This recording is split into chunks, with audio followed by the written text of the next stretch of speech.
हमने वहां आगे से लेफ्ट लेना है ना? हाँ। वाह भाई, इतने से दिनों में इतनी अच्छी प्रैक्टिस हो गई आज। है ना? बतूल भी उस दिन बहुत शॉक्ड हो गई थी कि मुझे कैसे इतने जल्दी रास्ते समझ में आ गए यार। कुछ ऐसा है जो समझ में ना आया हो?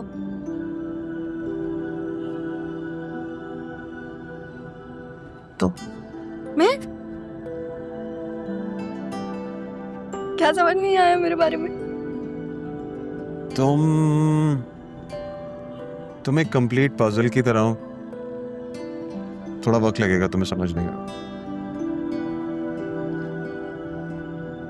और तुम मुझे समझना चाहते क्यों हो? मैं जब से यहाँ आया हूँ मैंने नोटिस किया है कि तुम थोड़ी मुख्तलिफ हो। सबके बीच में रहते हुए भी थोड़ी सी अकेले हो।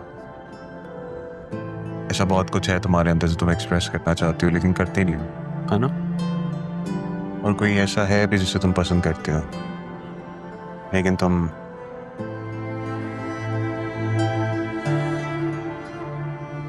आई थिंक आज के लिए इतना काफी है। इससे ज्यादा नहीं बोलना चाहिए।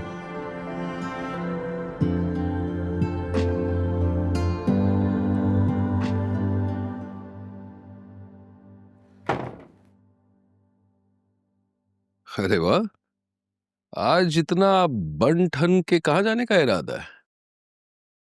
बच्चों के रिजल्ट्स हैं आज। तो इसमें कौन सी नई बात है? क्यों, बच्चों का रिजल्ट रोजाना आता है? और तुम मुझ पे आज इतनी तवज्जो क्यों दे रहे हो? बीवी, तवज्जो तो मैं हर वक्त देता हूँ, नजर भी रखता हूँ। बस मैं ही तुम्हें नजर कभी नहीं आता। तुम ना घर ना बैठा करो। अरे ये तो देखे भाले लगते हैं ना। अम्मा के है ना? हाँ तो अम्मा का है। अब वो कब्र में सोने के बुंदे पहन के लेटेंगी, कोई तो पहनेगा ना। ये अचानक अम्मा की चीजों से बड़ी मोहब्बत हो गई है। उस दिन वो कमरा सफाई के बहाने से इन्हीं को तलाश कर रही थी ना। थोड़ी देर अगर मैंने पहन लिए तो क्या मुसीबत आई है? बाद में तो उनकी पोती नहीं पहनने हैं ना। पोती? कौन सी, छोटी या बड़ी? एक ही पोती है, सिद्रा, और किसी को नहीं मानती थी। लगता है तुम्हारे हाफजे पर शायद तुम्हारी उम्र का असर पड़ रहा है। मेरा हाफसा कमजोर नहीं है, जिसकी कभी तुमने जिंदगी में शक्ल नहीं देखी और तुम्हारी माँ ने कभी पोती नहीं माना। किसी के ना मानने से क्या वो बच्ची मेरी बेटी नहीं रहती? तुम जाओ यहाँ से, सुबह सुबह मेरा मूड मत खराब करो। अरे जिसका मूड 24 घंटे से खराब रहता है वो मजीद खराब कैसे हो सकता है? अगली बार ये राज की बात मुझे जरूर समझाना। तुम जाओ यहाँ से, कैंटीन तुम्हारा इंतजार कर रही है। सारी जिंदगी तुमने तारा को याद करने में गुजारी, अब बेटी पे गुजार रहे हो। हैरत है।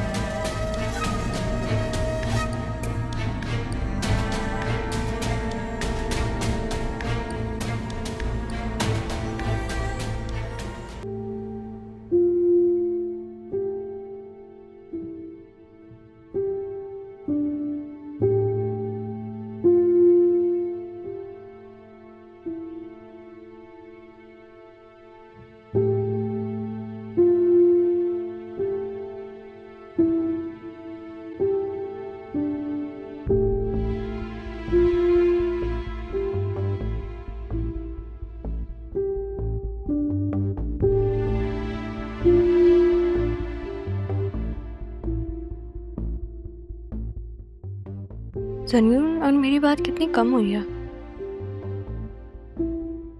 मुझे ऐसे कैसे जज कर सकता है? उसे कैसे पता चला उन बातों का जो मैं बतूल से भी छुपाती हूँ?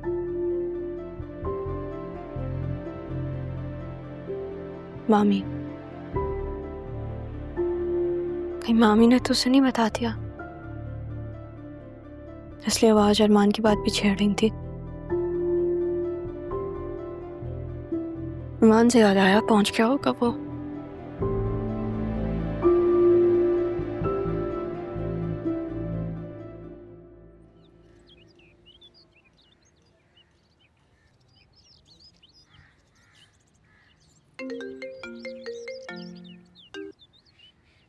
पहुंच गया हूं मैं।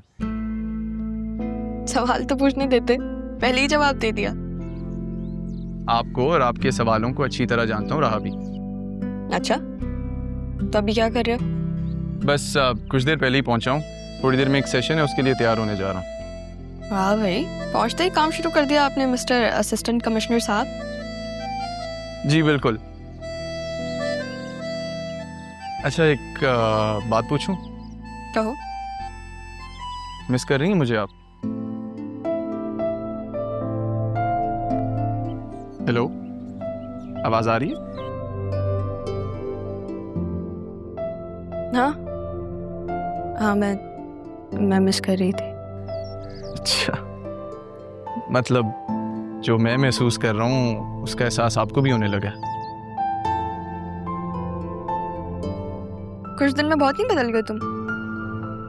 पहले कुछ नहीं कहते थे, अब बहुत कुछ कह रहे हो।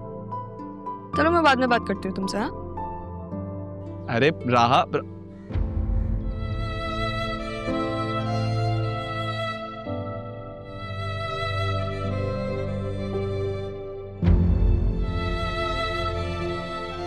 काश ये वक्त जल्द आ जाए जब मैं सबके सामने तुम्हें अपना कह सकूं।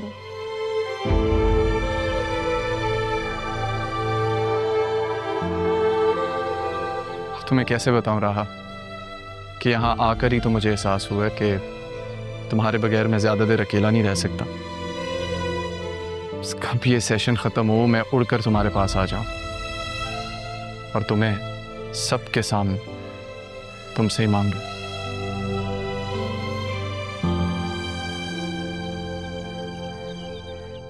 भाई मैं तो शॉक हो गई जब तुम्हारी कॉल आई। तुमने कहा बस 15 मिनट में आ रही हूँ और आ गई। एटलीस्ट बता तो देती, थोड़ी मोहलत देती, कुछ खाना वाना तैयार करवाती, कुछ अच्छी दावत होती तुम्हारी। अरे परेशान क्यों होती हो मेरी जान, वो भी हो जाएंगी। अभी मैं कुछ अर्सा पाकिस्तान में ही हूँ, होती रहेंगी दावतें भी। बहुत अच्छा किया है जो तुम पाकिस्तान आ गई हो। वैसे रूबी, कॉलेज के दिन बड़े याद आते हैं यार। It's been 20 years. बिल्कुल। और वो बंक लगाना, क्या शरारतें थी, क्या मस्तियां करते थे हम, वाकई बहुत याद आती है। Seriously.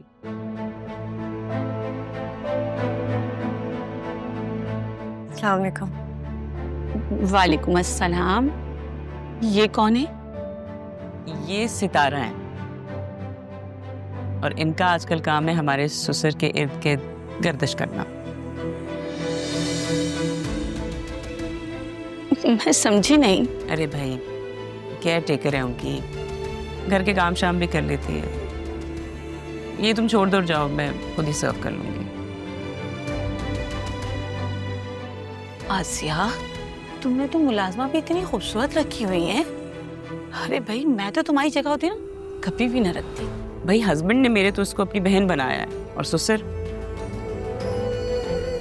उनके क्या इरादे हैं मुझे नहीं पता। वो तो अजीब से इंसान है। काश कोई और वक्त होता तो मैं इस बात का मुंह तोड़ जवाब दे सकती, लेकिन मेरा माजी मुझे इजाजत नहीं दे सकता। मैं अपनी वजह से अपने भाई की जिंदगी बर्बाद नहीं कर सकती। मैं पापा से बात करती हूँ, अब ये राज राज नहीं रहना चाहिए। आसिया, तुमने फोन पर उस लड़की के रिश्ते के लिए कहा था जिसे तुम्हारे ससुर ने अडॉप्ट किया हुआ है। हाँ प्लीज रूबी, ये घर तो अब खिदमत खल्क बन चुका है। प्लीज उसके लिए कोई बस जैसा जैसा भी रिश्ता है देख लो। मैं नहीं उसको अब इस घर में बर्दाश्त कर सकती। हम जेन्युइनली से कफा। हाँ, एक लड़का है मेरी नजर में, लेकिन बेचारे की ना 3 शादियां टूट चुकी हैं। पहली शादी खालाजाद से हुई थी, वो कम पढ़ी लिखी थी, बाहर से जो आया हुआ था। दूसरी उसने अमेरिका में की, उससे मिजाज नहीं मिला तो ग्रीन कार्ड लेते ही उसे छोड़ना पड़ा। और तीसरे से भी मिजाज नहीं मिला। बस उसकी एक ही डिमांड है कि लड़की खूबसूरत होनी चाहिए। और तो और तीनों बीवियों से कोई औलाद भी नहीं है, यानी शॉर्ट टाइम मैरिज रही है। ठीक है भाई, अगर 3 शादियां हुई हैं तो क्या, सो व्हाट। मैं अपने ससुर से जिक्र ही नहीं करूँ।